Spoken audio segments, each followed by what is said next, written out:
Grüß Gott, habe die Ehre zu einer weiteren Ausgabe von Wienerlied Insights mit den 16er Buben, wo wir ein bisschen was bequatschen werden. Heute ein spannendes Thema, irgendwo hoffentlich auch für euch, nämlich das Thema die Wertigkeit. Die Wertigkeit von Musik, die Wertigkeit von Darbietungen. Wie bemisst man das? Ist es überhaupt messbar? Ist es überhaupt bewertbar, was wir da machen? Quasi, das ist, wenn man so will, eine Dienstleistung. Ne? Das, wir sind wirklich, das ist ein Dienstleistungsunternehmen, definitiv. Absolut, ja. Und das ist halt oft schwer zu bewerten. Ja. Im Vergleich jetzt zu einem Produkt. Was ist es einem wert? Einem selber? Was ist es dem Publikum wert? Bemisst man das rein anhand von Eintritt, Gagen oder auch, gehört aber auch dazu vielleicht die Bewertung, werde ich erfreut dadurch? Ist das ein Genuss, eine Befriedigung fürs Publikum? Wenn ich jetzt als Zuseher von der Seite das betrachte, das Ganze. Und wie kann ich das dem Künstler vermitteln, dass ich ihn wertschätze? Durch Applaus? Ich wollte gerade sagen, der Klassiker ist Applaus. Ist ja auch eine Wertschätzung. Ja. Also es geht nicht nur ums Geld, die Wertigkeit ist nicht nur das Geld, sondern zuhören, also ruhig sein. Das ist jetzt gerade, wenn die Musik spielt, Aufmerksamkeit. Dass man ruhig ist und zuhört, aufmerksam ist, applaudiert, teilnimmt. Nicht? Da fängt schon an mit Wertigkeit. Also das haben wir noch lange gar nicht beim Geld. Nein, überhaupt nicht. Geld, Überhaupt nicht, ja. Und Geld, das ist halt natürlich ein schwieriges Thema. Weil du ja sagst, wie berechnest du das? Nicht? Wenn ich jetzt ein Produkt hernehme und ich mache eine Berechnung fürs Produkt, sagst du, okay, was kostet die Herstellung oder was kostet es und so halt, weiter und Vermarktung dann und so weiter, Zwischenhandel, Handel und Transporte und so dann rechnest du und fertig. Dann sagst du so. Dann bin ich auf einen Preis. Sag ich, den muss ich verlangen, damit ich eben da das Produkt herinnen habe oder die Kosten und dann halt je nachdem, was ich dann damit verdienen will. Wie machst du es im Prinzip als Musiker? Du kannst es nicht berechnen. Was soll ich berechnen? Man müsste ja gute 10 Jahre im Vorfeld müsstest du ja mit einrechnen. Man müsste eigentlich die ganze Kindheit, wo ich schon Musik gemacht habe und gelernt habe, das Erlernen ist ja eigentlich, müsste man schon mit als Lehrzeit mit einberechnen, dann im Nachhinein sozusagen. Ja. Und kann man natürlich nicht machen. Kann man nicht machen, nein, das geht nicht. Die ganzen Stunden, was wir gemeinsam geprobt haben und geübt haben, alleine und bis hin zu den Instrumenten, die kann man wieder berechnen zum Beispiel. Nicht? Das ist alles, was man zur Ausübung der Musik braucht, das kann man mit einrechnen. Aber naja, mit einrechnen, aber damit ist nicht, das ist ein Teil des Gesamt. Die Wertigkeit es ist ja auch eine Frage des Umfelds. Also nehmen wir an, also ein Gedankenexperiment. Ja. Stromausfall. Und zwar so richtig ein dauerhaft, ein nahezu ewiger Stromausfall. Da gibt es sehr viele Probleme in der Gesellschaft. Und sagen wir mal, das ist alles behoben. Also es gibt das Leben funktioniert so weit, dass keiner stirbt oder leiden muss dadurch oder was? Ist alles wieder im Prinzip rennt alles, aber es gibt halt keine Elektrizität, keinen Strom. Dann ist natürlich die Wertigkeit eines Musikers viel höher. Ja. Weil dann hast du genau zwei Möglichkeiten, Musik zu machen. Du machst es selber oder du gehst zu jemandem, der es kann. Der es kann, ja. Und dann natürlich sagst du, dann wird es schon eng. Heute, wo der Strom geht, naja, Musik kriegst du an jedem Eck. Musik kannst du immer haben, in jedes Smartphone. 24 überall. Stunden am Tag, 7 Tage die Woche. Überall, ja. Also Musik ist jetzt keine Mangelware. Ne? Überhaupt nicht, keine Mangelware. Das heißt, die Wertigkeit von Musik ist relativ gering, im Vergleich auch zu früher. So betrachtet absolut, ja. Wenn du da noch denkst an die Zeiten, bevor der große Radiostrom kam, wie es noch das Grammophon gab, das war ja schon eine Riesenentwicklung. Damit war ja das schon, die Musik konntest du ja schon überall hören dann, wo du überall, das gehabt hast. Das war Grammophon war. Aber was vorher war, da musste man wirklich selbst Musik machen. Ja. Jeder. Ja. Oder zu jemandem gehen, der das kann. Und das Einfachste ist, das Instrument, das wir immer mit haben, ne? Die Stimme haben wir ja immer mit. Das geht immer, ja. Aber es muss auch halt einer kennen. Es muss einer kennen, ja. Das heißt, aber die Wertigkeit, das ist eben da. Und jetzt zum Beispiel mit dem Aufkommen der künstlichen Intelligenz. K1, K1, genau. Ja, ne? Glaube ich stark, bin davon überzeugt, dass zum Beispiel uns einer, also ein rein analoger Musiker, wenn man so will, immer einen Vorteil hat. Ja. Weil irgendwann werden die Leute sagen, diese KI, das ist wirklich genial, ne? Das ist eine Intelligenz, ne? Die macht das ja gut. Oder immer besser zumindest. Und das wird immer besser, aber was? Und dann wird man aber sagen, ja, aber sie macht es perfekt. Und selbst das Imperfekte, was sie gelernt hat, ist perfekt. Das ist die Perfektion im Nicht-Perfekten. Genau. Und die merkst. Die merkst du. Irgendwann gewöhnst du an das nicht. Und dann sagst du, jetzt möchte ich, oder da habe ich jetzt wirklich ein Original, zwei Menschen, in dem Fall jetzt bei uns, zwei Menschen, die spielen da. Und das sind nicht einmal elektronische Instrumente, das ist wirklich noch Schwingung, das ist wirklich noch rein physikalische Klangerzeugung. Ja, genau. Das wird eine höhere Wertigkeit, einen höheren Stellenwert haben in Zukunft, bin ich überzeugt davon. Und gerade in der Musikgattung, die wir machen, beim Wiener Lied, wo man allein von diesem Tempowechsel und diese ganzen Dinge, was heißt laut, leise und das kann die KI alles berechnen, das stimmt schon. Es ist wieder berechnet und dadurch ist es berechenbar und dadurch ist es trotzdem wieder vorhersehbar. Ja. Diese Spontanität, was das menschliche Gehirn zu Wege bringt in dem Fall, das wird die KI nicht kennen. Und mit Leuten schon gesprochen, die sich damit wirklich viel beschäftigen, die auch studiert haben mit Technikern und so weiter. Und sie haben gesagt, nein, also das wird es nicht spielen. Das ist für uns sehr vom Vorteil, diese Geschichte eigentlich. KI, ich möchte es nicht schlecht reden, ganz im Gegenteil. Also, nein, es wird eine gute Sache, nicht? Aber für uns ist das eigentlich eine gute Sache. Ja. Ich glaube auch. Es wird viele Dinge geben, wo man denkt, super, dass es die KI gibt, dann brauchen wir uns nicht mehr damit beschäftigen, brauchen wir es nicht mehr machen oder der Mensch nicht mehr machen. Aber eben gewisse Dinge werden dann wieder einen anderen Stellenwert bekommen. Und da sind wir auch wieder bei der Wertigkeit eben. Ne? Das ist halt, und also das Menschliche sozusagen wird wieder an Wertigkeit mehr bekommen, glaube ich, in Zukunft. Ja, ja. Und ich sage mal, es kommt noch ein weiterer Faktor dazu, das ist quasi die Gesellschaft selber, also das System, in dem man ist. Was hat eine Wertigkeit? Und natürlich, wenn du jetzt dann anschaust, es gibt so Katastrophenfilme nicht?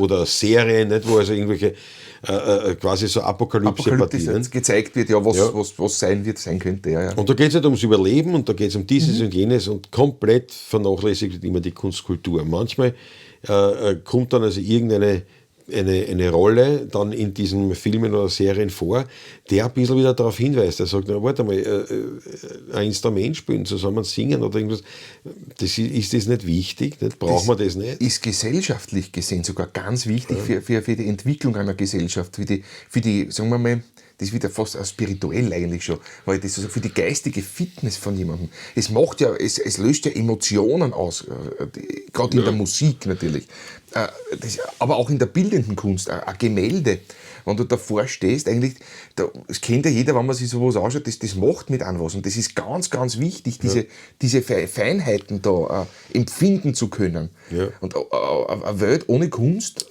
was auch immer, kann ich mir nicht vorstellen. Und deswegen erlaube ich mir auch diese Aussage, dass unsere Gesellschaft eine kulturlose ist und eben daher auch irgendwo auf eine gewisse Art vor dem Untergang steht. Und das wirklich beste Beispiel war die Corona-Zeit. Weil was war das allererste, was wirklich angetragen worden ist? Alles, was Kultur betrifft. Was Kultur war angetragen, ja. Das war das allererste. Und das war, wie die Gesellschaft damit umgeht, wie die Politik damit umgeht. Ja. Das war, also jetzt abgesehen von irgendwelchen monströsen Förderungen für Künstler, aber der Große war einfach, ich darf es nicht mehr spielen, Punkt. Da war sonst nichts. Das war definitiv ein Berufsverbot. Das war diese unglaubliche Frechheit von der, wie hatten die Kassen, die von der Regierung, die für die Kunstsprecherin war. Ja, so blieb sie mir in Erinnerung, ja. Lunacek. Die musste, ja, genau, die musste dann relativ schnell auftreten, natürlich. Sie war in einer schwierigen Situation auch. Also ich will jetzt persönlich da jetzt nicht allzu nehmen, aber es war symptomatisch, ihre Aussage, wo sie gemeint hat, na, die Künstler, die Musiker, die spielen ja vom Balkon. Ist das nicht schön, wie die am Balkon spielen? Und ich habe mir gedacht, wirklich, das ist da haben wir das Thema Wertigkeit. Die Wertigkeit ist eben im Keller. Ja, weil dann bist du deppert. Also jetzt nicht Lunacek, sondern grundsätzlich dieser Ausruf, bist denn du deppert? Da glauben die Leute wirklich, man hat sich etwas angeeignet und das ist vollkommen wurscht und wir dürfen froh sein, dass wir es am Balkon ausspielen dürfen. Das war eine, wo du gemerkt hast, die Wertigkeit der Kultur ist unter jeder Sau. Was war das Wichtigste? Ja. Zunächst einmal Häselpapier, das war das Wichtigste damals. Aber um was ist gegangen? Natürlich Gesundheit, ja, keine Frage. Keine Das war Frage. mal Punkt Frage. 1. Wichtig ist, dass wir alle gesund sind. Aber das Spannende ist, das ist nicht alles Rotrat worden, sondern Kunst, Kultur. Und Kultur. Wo ja auch die Gastronomie dazugehört. Abgedreht Genau, worden. ja. Das war das Erste, was geopfert wurde. Ne? Es Und das Letzte, was wieder eröffnet wurde. Das wo Letzte, was man zugelassen wieder wurde. sieht die Wertigkeit eigentlich. Die ist beim Teufel eigentlich. Ja, die ist beim Teufel. Das ist sehr best gesagt jetzt, aber... Man sagt, arbeiten darf es gehen. Ja. Arbeiten darf es gehen, wenn es geht im Homeoffice, wenn es nicht geht, wurscht, darf es gehen. Ist jetzt Kunst, Kultur, ist das keine Arbeit? Oder Na, was? wichtig Muss ist die Arbeit. Ist ja mehr Arbeit. Wir wurden an der Arbeit Ja, gehindert. Das ist Das richtig sagen, jetzt das muss auf ich uns ehrlich sagen, bezogen, auf aber uns jetzt bezogen, ja. grundsätzlich meine ich jetzt für die Gesellschaft. Du Ja, sagst, ja. arbeiten Ja, darf es gehen. Arbeiten darf es gehen. Die Wirtschaft darfst schon erhalten.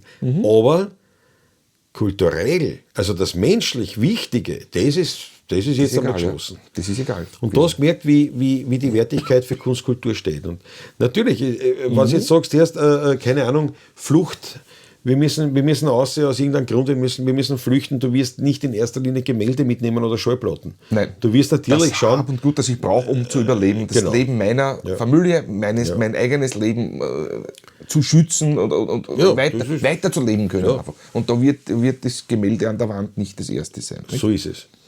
Und das ist richtig. Das ist aber auch Im ersten verwerflich. Moment. Im ersten Moment. Nein, im ersten Moment. Genau. Aber was machst du dann? Wie geht es weiter? Ja. Dann muss ich wieder ein neues malen, nicht? Weil du kannst sagen, Naja, oder irgendwas machen, irgendwas muss ich das, ja? Ich meine, es ist eben im Moment ist es nicht wichtig, das stimmt. Ja. Aber auf Dauer sehr wohl. Ne? Und das ist schon etwas, was dann ganz spannend wird, wenn man sagt, okay, was ist das jetzt wirklich wert? Was ist ein Schauspieler wert, ne? Der schauspielern kann? Was ist der wert? Finanziere ich ihm das Leben? Ist das die Wertigkeit? Mir hat das gefallen, der André Costolani, der Börsenguru, hat früher das geschrieben in einem Buch, hat gesagt, ich weiß nicht, ob das wirklich ist oder ob das für ihn nur die Idee war. Er hat gesagt, ich habe 3 Kinder, 3 Söhne. Der eine ist Pianist, der andere ist Maler, glaube ich. Und der dritte ist Börsenmakler, weil der muss die anderen 2 da halten. Ja. Aber das war nicht abwertend gemeint, sondern er hat gesagt, das ist so, weil, Ich verstehe das schon. weil als Künstler als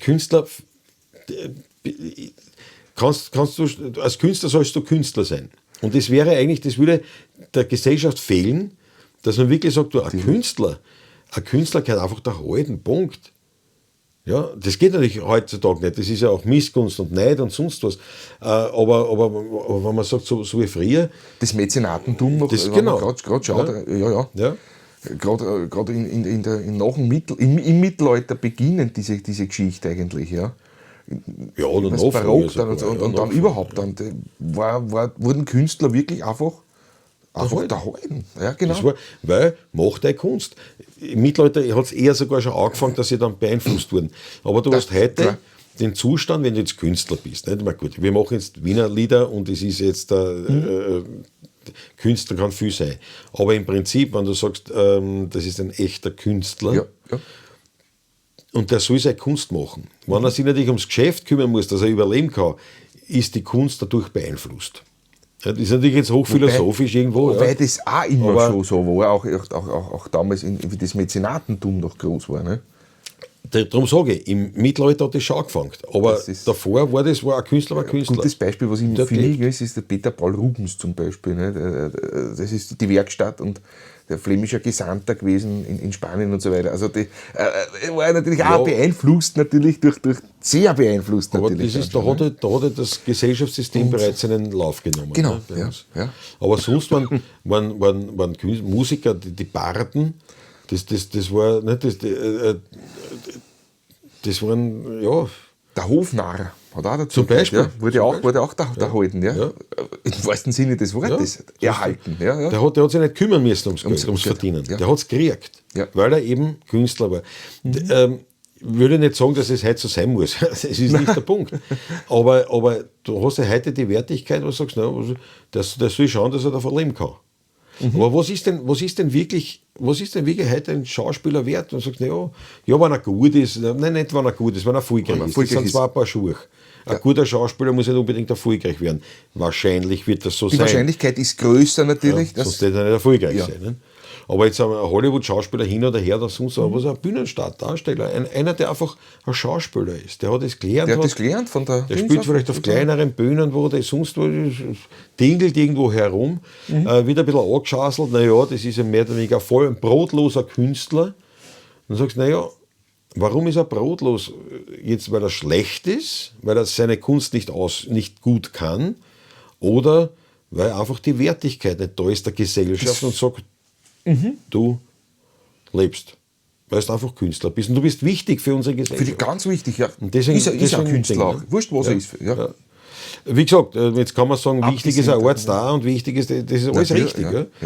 Und in der heutigen Gesellschaft, wir haben halt auch ein Geldsystem, wir haben auch diese Art, wie es rennt, und da geht es so einfach nicht mehr, weil da kannst du jetzt an jeden sagen, der Künstler ist nicht, der wird erhalten von der Gesellschaft. Ne? Das wäre irgendwie vermessen. Ja. Das geht wirklich nicht. Ne? Allerdings auch aus dem Grund, weil dann viele Leute das ausnutzen würden und sagen, ich bin Künstler. Obwohl es keiner sein. Ja, das ist. Was ist Kunst? Nicht? Ja, was ist Kunst? Die Frage, ja. Aber den einen Spruch habe ich in Hamburg auf einen Stiegel gesteckt. Kunst kommt von Können und nicht von Wollen, sonst hieß sie Wunst. Ne? Ja, das stimmt. Ist auf einer Stufe gestanden in Hamburg. Ja, stimmt. Ja. Damals haben wir gesagt, ja, das ist zum Überlegen, zum Nachdenken. Ja. Also ich bin schon der Meinung, dass tatsächliches Können, also ein Handwerk, wenn man so will, zur Kunst gehört. Ein Schauspieler ist ein Schauspieler, nicht weil er sich einbildet, ich bin Schauspieler, und nicht, weil er ein Talent dafür hat, sondern weil er das Handwerk erlernt hat. Wenn ich als Schauspieler in Erscheinung treten würde, dann würde ich sagen, ja, sowas wie ein Volksschauspieler, ja, dann spielt der Klase mehr oder weniger ein Klase, weil das ist halt, das bringe ich zusammen, aber ein Schauspieler, der kann ja Rollen wechseln. Das kennt ich vielleicht auch, aber ich bin dann auf 2, 3 Rollen limitiert, aus meinem Talent heraus. Aber das Talent ist eines, aber das andere ist das Handwerk. Und das ist für mich schon zum Beispiel, ich bin kein Theaterfan, muss ich dazu sagen, ich bin kein Schauspielfan. Oder es berührt mich nicht so. Aber ich habe höchsten Respekt vor echten Schauspielern und sie tun mir leid, da sind wir jetzt beim Thema Wertigkeit, ja, genau. wann diese ganzen Preise, sei es jetzt eine Romy in Österreich oder von Oscars rede ich, aber diese ganzen Bambi und was da alles gibt und dann auch kleineren Preisen, wenn das dann an Leute geht, die halt erfolgreich sind, ja, die halt vorne draufstehen, aber die eigentlich keine Schauspieler sind. Ja. Ja, ich will da gar keinen Namen nennen, nein, weil sie ja auch gar nicht schlecht sein müssen. Das hat mit dem nichts zu tun. Große Namen, manche schon verstorben, waren ja auch manche wirklich auf eine Rolle oder 2 Rollen eigentlich beschränkt dann eigentlich im Leben. Weil das andere hat nicht funktioniert. Das ist ein Fokus auf etwas dann. Ja. Von jemandem. Ne? Nimm mal Hans Moser her. Ne? Ja, aber der Hans Moser hätte schon alles können, aber es war halt natürlich die erfolgreichste Rolle. Genau, und dadurch mache ich das. Ne? Das ist klar. Otto Schenk, nicht? Otto Schenk spielt immer Otto Schenk, haben wir immer gewitzelt. Ne? Das ist großartig. Aber ich liebe ihn später. Aber, der junge Otto Schenk, der hat sehr wohl alle möglichen Rollen kennt. Aber klar, es hat sich dann herausgestellt, erst mit der Rolle bin ich am erfolgreichsten. Da weißt du ja blöd, wenn sie es nicht ausnutzt. Ne? Deppert war mir auch nicht, wenn man das. Aber sie werden fähig dazu, grundsätzlich. Ja. Sie waren fähig, was anderes zu spielen, weil sie Schauspieler waren, gelernt. Die haben ein Handwerk erlernt und dann haben sie es kennen. Und mit dem besten Ding sind sie du lernst ja in jedem Handwerksberuf, lernst ja die ganze Breite deines Berufs und in den meisten Fällen ist es ja dann ohnehin ein spezialisierst du dich dann auf ein Gebiet, ja. Und das ist ja bei uns auch so. Wir sind Musiker, aber wir sind spezialisiert aufs Wiener Lied. Genau, so ist es, ja. Das ist das stimmt, also das lasse ich durchgehen. Genau. Aber eben, du merkst die Wertigkeit, um bei dem zu sein, jetzt auch abseits vom Geld, auch in der Gesellschaft, dass oft Leute erfolgreich sind, die gar nicht das Handwerk per se gelernt haben. Ich sage jetzt mal so, nicht, weil sie halt beim ORF gepusht worden sind, aus welchen Gründen auch immer, auch zu Recht, weil das Publikum das mögen oder alles mögen. Und dann kriegen halt Leute, die da gar nicht, die eigentlich Quereinsteiger sind, mehr oder weniger kurz, kriegen auf einmal die Lorbeeren für alles Mögliche und die echten Schauspieler schauen dann durch die Finger. Wobei, da ist wieder natürlich so, hat das Publikum immer recht? Wenn es dem Publikum gefällt? Gerade so bei Publikumspreisen, wenn man sowas her. Ja. Ja, ne? Das ist ja gesteuert. Aber zum Beispiel, ja, es ist halt, Aber das ist ja auch eine Frage, wie sich das ergibt, wie das Publikum zu dem wurde, was es ist. Ne? Aber natürlich, es ist, also mein Plan ist schon, oder unserer, wenn wir natürlich spielen, dann wollen wir ja in erster Linie nicht unser Innerstes nach außen kehren, sondern wir wollen eigentlich das Publikum zufriedenstellen. Zufriedenstellen, ja. Und man will als Künstler natürlich dem Publikum gefallen. Ja, absolut. Nicht? Jeder Künstler, der sagt, das ist mir egal. Der liegt, glaube ich. Der liegt. Also man will dem Publikum gefallen, nicht um jeden Preis. Aber es ist der Plan. Wenn du jetzt bist, zum Beispiel Maler im stillen Kämmerlein, dann kannst du sagen, dann kann stimmen, dass der sagt, mir ist das scheißegal, ob das wem gefällt oder nicht. Ja? Wobei natürlich, wenn es mir gefällt, wird es irgendwann einen zweiten geben, dem es auch gefallen wird. Nicht? Also so ein Einzelnen ist man nicht. Nicht? Das ist so. Aber wir sind ja schon trotzdem, also auch mit Wiener, mit der Nische, wir sind in einem Bereich, wo man sagt, das ist durchaus Kommerz. Nicht? Also es ist eine kommerzialisierte Kunst. Sobald Kunst ist immer mit Kommerz verbunden, aber nicht erhalten wäre. Wenn wir gehört haben vom Erhalten eines Künstlers zum Beispiel, ja, aber ist es ja kommerziell, nicht?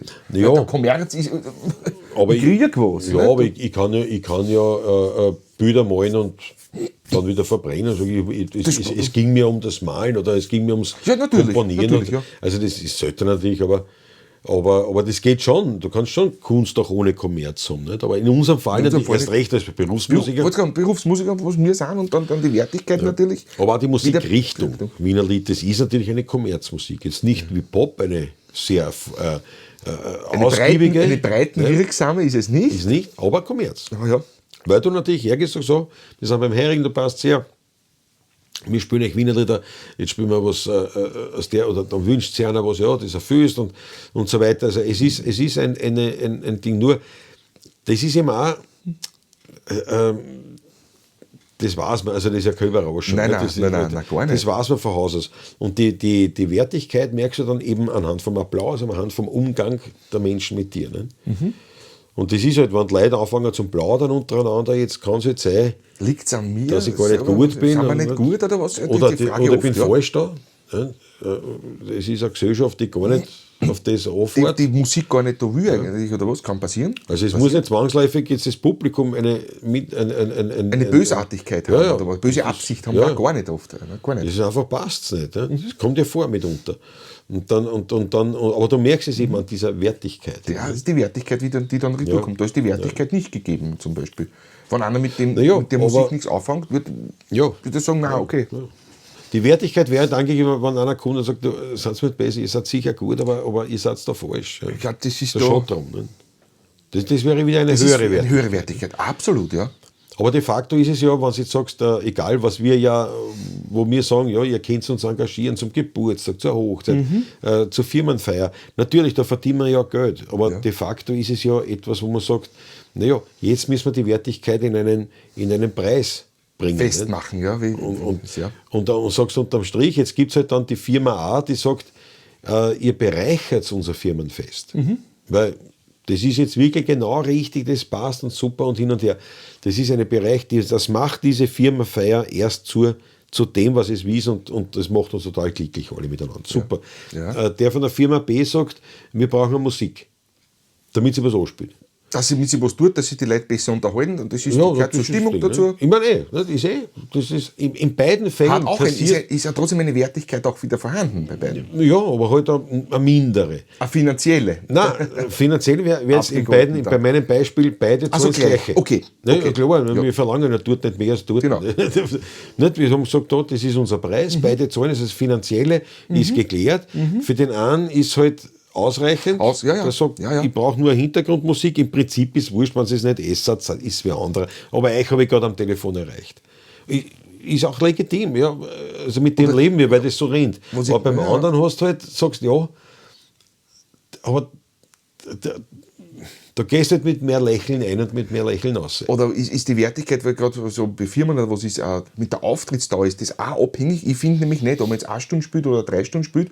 Wenn die 1 Stunde stimmig ist, ist gut. Wenn die 3 Stunden wieder stimmig sind, ist beides gleichwertig, finde ich. Ja. Von der Ding. Oft habe ich das schon kurz einmal überlegt gehabt, diese Tatsache. Ist ein Auftritt, wo ich länger spiele, also eine längere Auftrittszeit habe, mehr wert für mich, also persönlich jetzt, oder fürs Publikum, oder ist eine Stunde nicht genau gleichwertig. Ich weiß nicht, wie ich das ausdrücken soll. Naja, ich weiß Nicht schon, jetzt was finanziell, sondern wirklich einfach für die Persönlichkeit. Oder ist das wirklich unterschiedlich, welcher Anlass das ist? naja,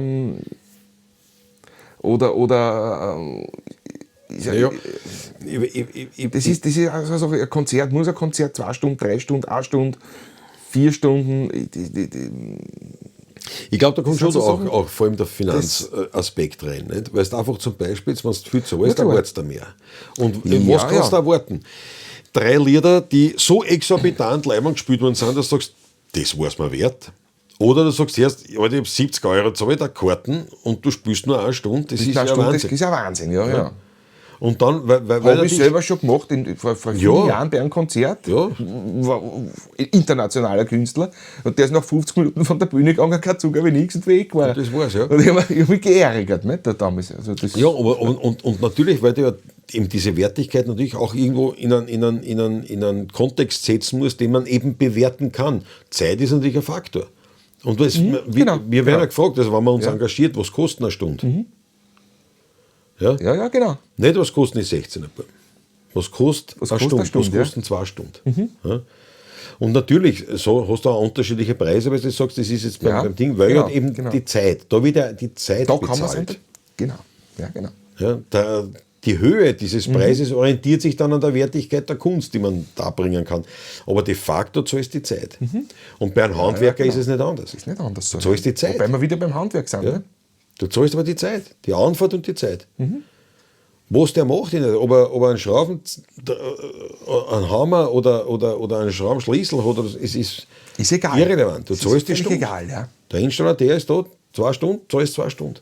Was der macht, ist wurscht.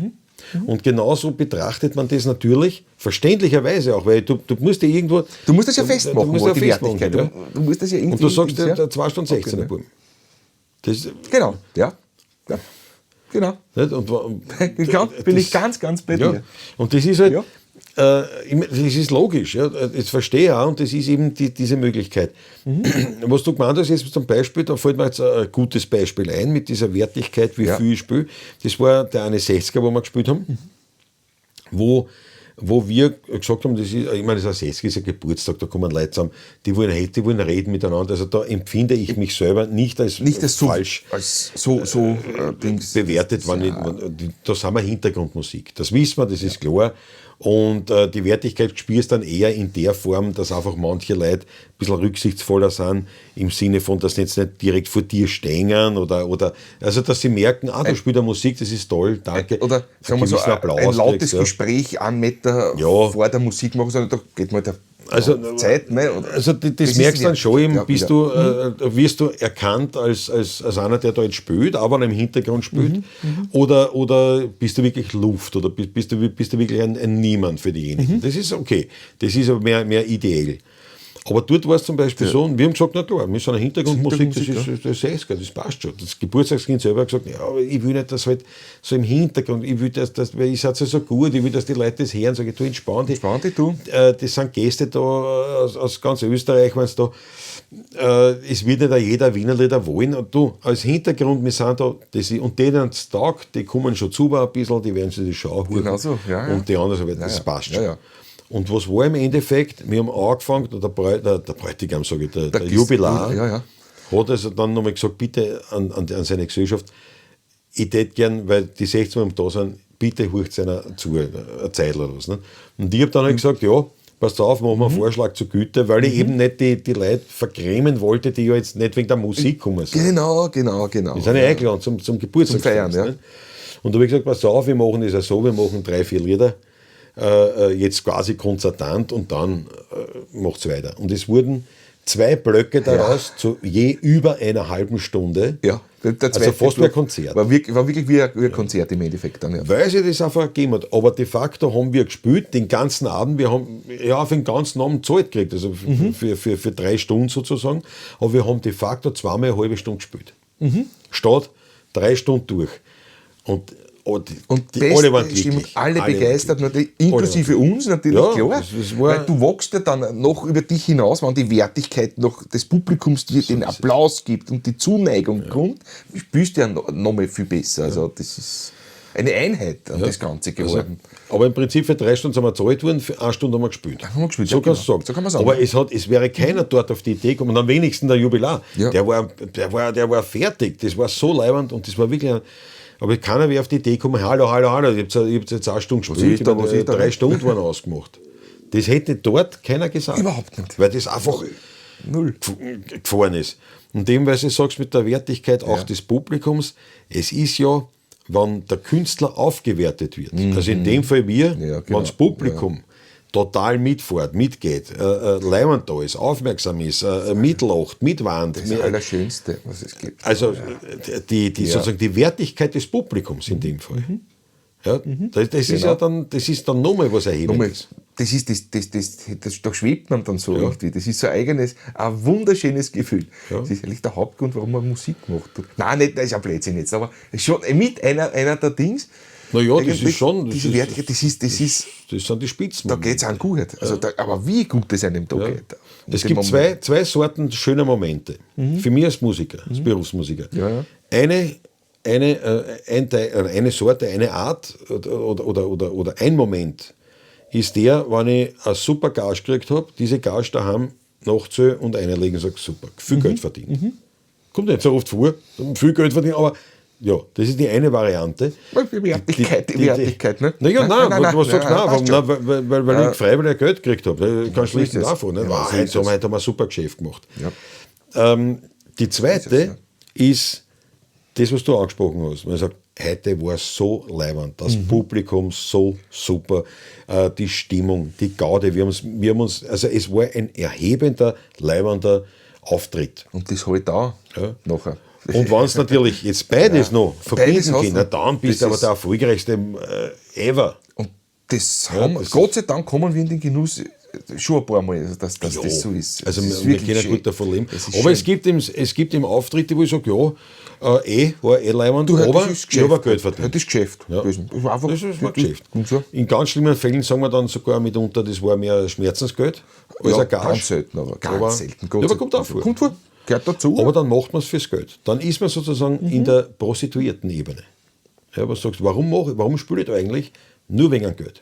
weil sie mich engagiert haben. Nicht? Nach dem Naja, oder einfach nur wegen Geld. Geld. Weil sie mich engagiert haben, das Geld passt. Ja, Passt. es ist mir taugt da nicht, ich finde das alles Arschlöcher, ich finde das als deppert, ich habe auch keinen Respekt vor uns und es ist alles Arsch, aber ich verdiene Geld.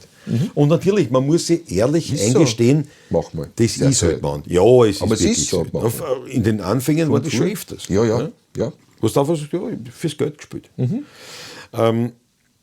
Man muss sich ehrlich sagen, das gehört dazu. Also und da sind wir eben bei der Wertigkeit von uns selbst dem gegenüber. Nicht? Und da sagen wir, naja, ich spiele es, weil ich halt da Geld verdiene. Geld verdienen. Ja?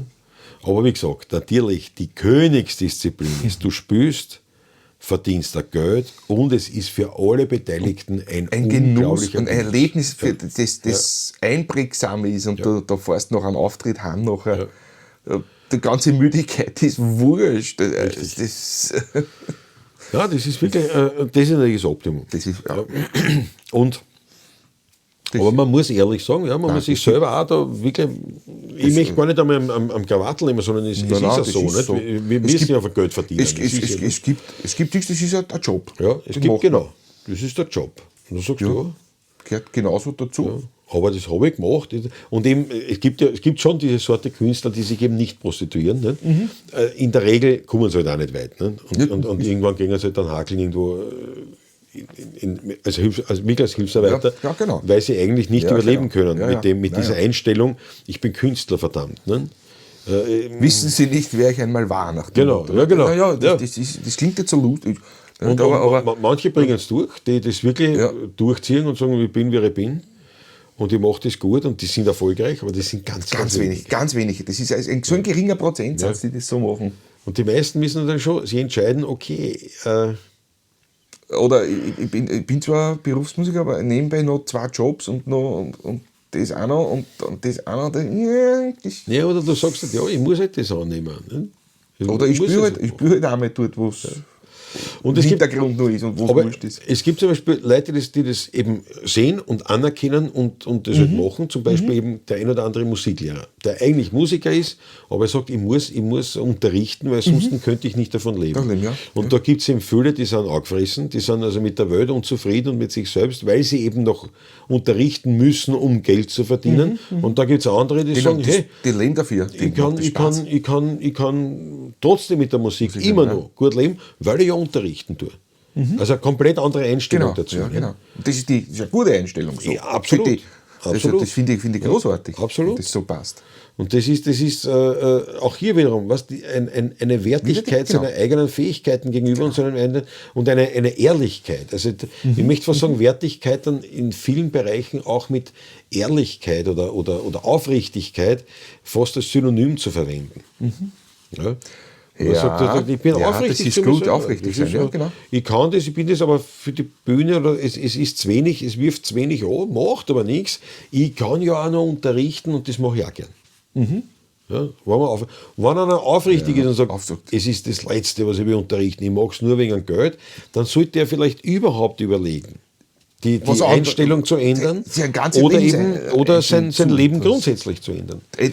Vor allem ganz wichtig ist die Einstellung bei sowas natürlich. Ja, weil es ja auch eben diese Wertigkeit, Schrägstrich Aufrichtigkeit, ja. sich selbst und seinen Fähigkeiten gegenüber, diesem Metier gegenüber darstellt. Ja. Also ich glaube schon, das Thema Wertigkeit, das kannst du so weit ziehen. Am Anfang auch, wie wir so überlegt haben, das ist eigentlich ein kurzes Thema. Wir haben eigentlich auch dann am Anfang nur so das Geldthema selber angesprochen. Wo fängt es an? Bei Geld, habe ich gesagt? Oder ist so der Applaus? breit. Oder was ist es? Was macht das Ganze aus? Ja. Die Wertigkeit von wem gegenüber wem anderen. Ne? Das ist, und bei Dienstleistungen ist es so. Nicht? Und du hast eben dort, wo du das nicht festmachen kannst, nimmst du halt einfach immer Zeit. Du sagst, eine Stunde kostet so viel. Aber warum kostet die Stunde, keine Ahnung, bei der Taylor Swift so viel mehr als bei uns? Das ist eine Frage, die ich aber nicht so beantworten kann einfach. Ja, die Wertigkeit ist anders. Es hat sich anders geändert. Es hat sich geändert. Anders entwickelt bei ihr halt. Nicht? Genau so ist es, ja. Ich meine, es ist halt klar, nicht? Ist vielleicht ein schlechter Vergleich. Nicht? Schlecht, eigentlich. Aber ist ja wurscht. Nicht? Aber warum ist eben der eine teurer wie der andere? Und dann sagst du, ja, das ist zum einen natürlich das, was du erarbeitet hast, aber selbst wenn wir aus irgendeinem Grund, Hausnummer, berühmt werden jetzt. Also ich weiß, aus irgendeinem Grund. Ja. Und Zeitung und alles prominent, richtig prominent. Die 16er Buben, die sind Wahnsinn, sind prominent. Die kennt jeder Mensch in Österreich, in Deutschland, in der Schweiz, kennt die 16er Buben. Das ist leibernd. Aber die Frage ist, wenn ich beim Taschler spiele, ich meine, weil es bleibt ja trotzdem Wienerlied, also auch wenn wir jetzt alle kennen, spielst vielleicht öfters dann mal irgendwo und größere Bühnen, kann schon sein. Aber de facto ist, wenn ich dann beim Taschler spiele, passen immer noch nur 50 Leute rein. Und nicht mehr, ne? Und der Spritzer kostet auch noch immer nicht mehr. Das heißt, ich kann ihm nicht Tausende aus. Wir kosten heute am Abend 10.000 Euro. Ja, weil wir sind ja berühmt. Wir sind ja berühmt. Nicht? Das wird es nicht spielen dort. Nicht? Das geht einfach nicht. Das ist eben die Wertigkeit auch eben dieses Rahmens. Nicht, nicht immer an den Moneten, am Geld wirklich festmachen. Ja? Sondern am Drumherum. Weil wenn natürlich die sagen, was weiß ich, in Montreux beim Jazzfestival, ja, die 16 werden engagiert, dann sagen sie, gut, das kostet eine Marie. Das ist ganz klar. Auch nicht unverschämt, aber es kostet das, was üblich ist. Aber ich kann nicht sagen, ich habe meinen Stundensatz jetzt von irgendwas, der einfach über dem Marktpreis liegt, weil wir trotzdem immer noch Wienerliedmusiker sind und wenn wir engagiert werden und das annehmen, dann muss das ein Preis sein, der fair ist. Der dem Markt fair ist. Genau so ist es, ja. Und das sehen wir so. Klar, nicht, wenn dann neue, also in diesem Beispiel kommen ja dann neue Auftrittsvarianten dazu, internationale Festivals oder was weiß ich was, oder keine Ahnung, der Deutsche Fernsehpreis oder keine Ahnung, was es auch gibt. Ja. Natürlich, dann hast du ja einen Tarif, der aber auch dorthin passt, wo du sagst, na, die sind ja nicht die einzigen, die so teuer sind. Die Wertigkeit ist immer eine Sache der Anpassung des Gegenseitigen, natürlich. So ist es. Und das ist quasi, so, wenn man so der Marktpreis. Nicht? Ja. Weil eben, wenn zum Beispiel der Installateur sagt, du, pass auf, die Stunde kostet 120 Euro, sagt ja, was soll ich machen, das muss ich zahlen, weil ich brauche die. wenn er sagt, die Stunde kostet ab morgen 600 Euro, oder nehmen wir das ganz unverschämte 6.000, sagst du, das ist lieb, dass du das verlangst, ich wünsche dir viel Glück, aber ich werde das real selber verlegen müssen. Weil ich kann mir die nicht leisten. Weil die 6.000 Euro, da kann ich sogar 3 Mal einen Fehler machen. Oder? Das ist noch immer billiger wahrscheinlich. Ja. Nicht? Also, ja, aber das ist einfach der Punkt, wo du sagst, das ist nicht mehr das hat keinen Wert mehr, das stimmt ja nicht. Ja, die Relation stimmt Die Relation stimmt nicht. Und das ist auch so eine Frage der Wertigkeit. Weil wenn du sagst, Entschuldigung, wenn ich einen Wasserrohrbruch habe und der Installateur kommt und repariert das sehr schnell, dann kann ich sagen, naja, von der Wertigkeit her, ich hätte am liebsten die abbusseln wollen und 1 Million. 1 Million ist noch zu wenig. Aber ich meine, es ist die Wertigkeit. Ja, nicht? Sagt, wir müssen irgendwo in einem Rahmen bleiben, der uns halt nicht umbringt. Ja, kommt auch noch dazu, was kann ich mir leisten, um dem anderen die Wertigkeit zu zeigen. Nicht? Ja, es hat jeder seine Grenzen, die sind bei jedem anders natürlich. Und da ist immer die Dings, von dem, der eine Dienstleistung anbietet, und der andere, was kann sich der leisten? Was will er sich leisten? Aber zum Teil wirklich, was kann er? Kann er sich leisten? Und das trifft man, wie das der Marktpreis momentan heute ist. Aber das ist eben das Schwierige, wenn man Wertigkeit mit zweierlei Maß misst. Ja. Das eine ist nämlich die Wertigkeit, jetzt, was ist mir das wert? Und das andere ist das, was hat das für ein sinnvolles Pendant im Geldsystem? Ja, genau. Ja. Weil um das geht es. Weil wenn du sagst, nicht, der Arzt, der das Leben rettet, was ist er da wert? Ein Königreich für ein Pferd, alles, der hat mir das Leben gerettet. Ja. Der hat, also von der Wertigkeit, da geht nichts mehr drüber. Das ist für mich quasi eine stellvertretende Gottheit. Ja, genau. Ja, genau.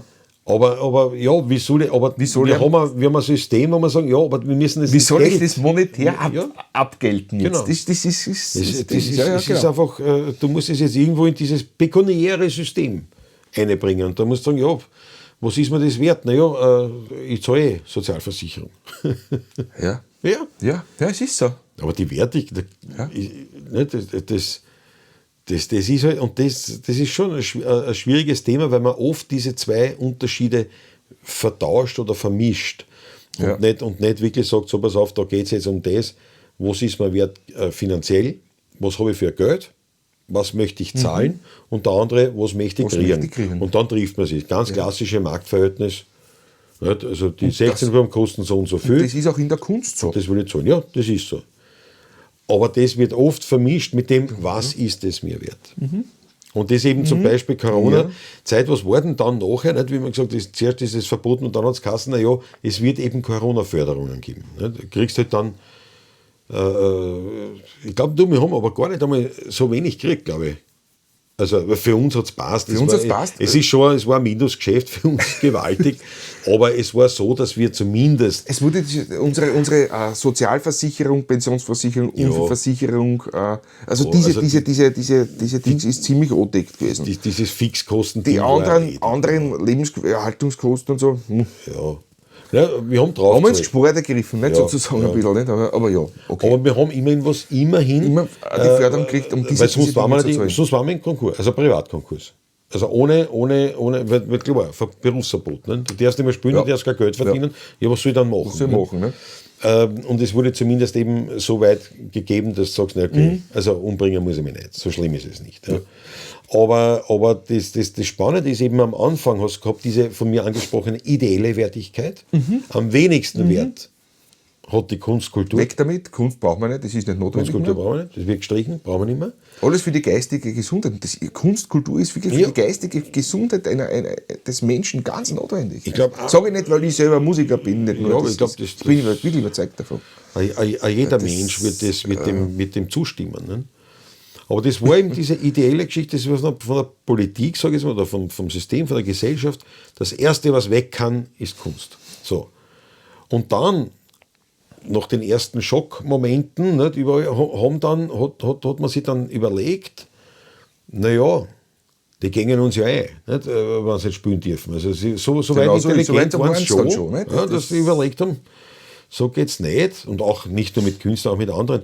Aber dann haben sie gesagt, so, und jetzt müssen wir ihnen ein bisschen helfen. Und dann kam eben die Förderung. Die Wertigkeit im Sinne vom Geld, nicht? Also die pekuniäre Wertigkeit. Und dann hat man gesagt, so, was kann man denen zahlen? Nicht?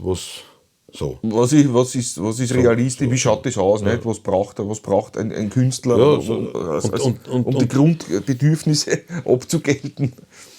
Und natürlich ist halt dann das, wenn du dann anschaust, wer oder wie viel Förderung gekriegt hat, dann sagst du halt, na gut, also da ist die Wertigkeit auch somit klargestellt, wir kennen uns aus, danke für die Mitarbeit. Dankeschön, ja. Und eben der Punkt ist der, für die Förderung zum Beispiel jetzt, und das ist jetzt eine Wertigkeitsgeschichte auch von uns, welchen Wert messe ich dem Ganzen bei, dass ich zum Beispiel immer gesagt habe, für die Corona-Förderung, was wir gekriegt haben, sage ich nicht danke. Da brauche ich nicht Danke sagen, ja. Es ist, ich nehme es an, aus Notwendigkeit des Überlebens. Wenn ich mir es leisten hätte können, hätte ich am liebsten gesagt, holt sich das. Es ist eine Frechheit, eine Sauerei. Also Danke sagen brauche ich wirklich nicht. Ganz im Gegenteil, ich habe es angenommen und das Beste draus gemacht. Vielleicht gemacht, ja, genau so ist es. Ja. Weil ich gemerkt habe, was für eine Wertigkeit dahinter steht. Und das ist da immer wieder auch hier, eben, das ist das rein Finanzielle und vorher das Ideelle. Ideelle, ja. Und ich glaube, diese zwei Bereiche werden sehr oft vermischt. Auch wenn man so engagiert permanent wird. Natürlich. Auch wenn man engagiert wird. Nicht? Weil du sagst, was ich. Also wir haben zum Beispiel eine Situation gehabt, mit dem lustigen Hermann haben wir gespielt, jetzt erst am Sonntag. Und da war der Eintrittspreis 23 Euro. 23 Euro, ja. Und da hat es einen gegeben, also auf Facebook, der geschrieben hat, das ist eine Frechheit, ich weiß nicht mehr genau das Wortlaut. Das ist viel zu unverschämt, glaube ich. Happig. Unverschämt. Ja. Das ist viel zu teuer. Und da habe ich gedacht, Alter, 23 Euro für 3 Leute, die da jetzt den Abend bereiten. Ich meine, ich bin davon überzeugt, dass er weit mehr als 23 Euro versauft und verfrießt an dem Abend. Aber die Kunstkultur ist ihm das nicht wert. Das ist ja legitim. Braucht er nicht kommen. Ist ja legitim. Allerdings sollte er dann die Pappen auch halten. Also allein das auszusagen, das ist zu teuer. Da muss er sagen, es ist mir zu teuer, ich bin mir zu sierig oder ich habe das Geld nicht von Nase. Genau, ja. Ich kann mir es leider nicht leisten, ist mir zu teuer. Aber eben zu behaupten, das ist zu teuer, sagst du, okay, der hat keine Wertigkeit. Nein, gar nicht. Und den will ich nicht haben, um keinen Preis der Welt, würde ich den in meinem Publikum sitzen haben. Ja, nicht, weil ich mehr Geld will, sondern weil der einfach eine Einstellung hat gegenüber dem Wert der Kunst, der Künstler, der Unterhaltung, der Kultur, die unter jeder Sau ist. Wenn er nichts sagt und nicht kommt, einfach ist alles in Ordnung. So ist in Ordnung. Alles gut, das passt. Nicht? Aber einfach ohne eine weitere Ausführung sagen, das ist zu teuer. Wobei man wirklich sagen muss, 23 Euro ist nicht. Es gibt sicher Veranstaltungen, wo man sagt, ja, das ist schon ein bisschen happig, aber das hängt ja oft auf einem Veranstalter ab. Das ist ja nicht immer wir, also eigentlich nie wir. Meistens ist es ein Veranstalter, der halt einen gewissen Preis verlangt. Und wenn jemand das so bewertet, dann würde ich, da sind wir wieder beim Beispiel mit Stromausfall, und sagen, dem wünsche ich das. Dem wünsche ich das, weil wenn es dann einmal daheim nicht mehr aufs Knopfel drücken und Musik hören und Musik genießen. Und dann musst du wirklich selber singen oder zu jemandem gehen, der mit der Hand noch wirklich selber Musik machen kann. Ja. Und da reden wir jetzt aber davon, dass du schon ein paar Monate lang nichts mehr hast. Keine Musik gehört hast. Ja. Stellt sich das einmal furchtbar vor. Keine Musik, ein paar Monate lang. Absolut nichts gehört. Und dann hast du die Möglichkeit. Da wird die Wertigkeit wieder ganz anders. Und dann natürlich sagst du, 23 Euro für das kannst du in 300 Meter kannst du hinten hinstellen, vielleicht tragt der Wind ein paar Klänge zu dir. Das ist dann die Wertigkeit. Das ist im Prinzip, sind wir jetzt da beim Thema Angebot-Nachfrage. Ne? Aber es gibt halt viel Musik, es gibt halt viele Möglichkeiten und wenn dann jemand sagt, ja, ich messe dem nicht viel Wert bei. Okay, ja. Aber es ist das Angebot ist ja da momentan in enormer Vielfalt. Ne? Aber zum Beispiel Absolut, Wienerlied nicht. Bei Wienerlied wird es eng. Da gibt es ein paar Handvoll Leute. Wirklich, das ist definitiv so. Wenn du Wienerlied haben willst, dann kannst du jetzt nicht aus dem Vollen schöpfen. Aber umgekehrt können wir deswegen auch nicht sagen, ja, weil das Wienerlied so selten ist oder wir so selten sind, also unsere Gartenmusiker, verlangen wir jetzt, was weiß ich was. Das geht halt auch nicht. Unter 10.000 Euro verlasse ich gar nicht mein Haus. Richtig. Zum Beispiel. Na, Unsinn. Nicht? Das ist ja Blödsinn. Nicht? Das muss ja auch wirklich trotzdem auch leistbar wieder bleiben. So ist es. Und das ist eben auch die Wertigkeit von unserer Seite. Ja, genau. Nicht? Was ist mir ein leibendes Publikum wert? Und dann sage ich will nicht viel Geld verdienen, ich will den Wert entsprechend. Entsprechend, ja. Und im Idealfall sagst du, heute haben wir gut verdient und es war ein leibendes Publikum. Und das Publikum sagt, das war ein leibendes Konzert und das habe ich gern gezahlt, was ich gezahlt habe. So ein Abend wie heute, so ein Erlebnis heute, großartig mit euch gewesen. Das sind dann die Momente, wo du sagst, ja, genau. Da stimmt die Wertigkeit auch. Und da haben wir jetzt beides erfüllt. Das Monetäre als auch das Ideale. Ja, genau. Und das war eigentlich der optimale Das ist Zustand. der ideale Fall, ist das so, ja. Haben wir oft, muss ich sagen, Gott sei Dank, Ja. haben wir oft, aber bei weitem natürlich nicht immer. Nicht immer, nein. Und es wird sich weiterentwickeln. Wir sind gespannt. Ich bin sehr gespannt, wie das weitergeht, aber sicher nicht zum Negativen, gefühlsmäßig. Also das spüre ich. Konträr. Das- Ich bin da sehr optimistisch. Gegenteil, Und ich glaube, das ist wirklich ein interessantes Thema. Ja. Was Sehr sagt Sie dazu? interessant. Das würde mich interessieren. Das würde uns interessieren. Sehr Schreibt uns sogar, auf bitte, ja. diversen Kanälen. Die Möglichkeiten findet ihr ja. Schreibt uns eure Meinung dazu, eure Anfragen vielleicht auch nicht. Was sagst du erst? Das würde mich auch interessieren. Wie steht ihr zu dem Thema oder dazu? Absolut, her damit, mit allem, was euch interessiert oder was ihr gern teilen wollt mit uns. Teilt aber auch unsere Beiträge, wenn es geht. Macht es ein bisschen, hilft uns ein bisschen. Früher hat man gesagt, Empfehlen Sie uns bitte weiter. Nicht? Und das ist heutzutage auf den diversen Online-Plattformen ja überhaupt kein Problem. Wenn es euch gefällt, teilt es einfach und schreibt es andere Leute aus, empfehlt es uns weiter wirklich. Und geniert sich bitte auch nicht, wirklich schickt uns wirklich Fragen, wenn ihr habt. Unbedingt. Und auch Kommentare und wir beantworten die gerne. Ja. Da sind wir ganz schon gespannt darauf, was da kommen wird von euch. absolut. Für das machen wir es ja.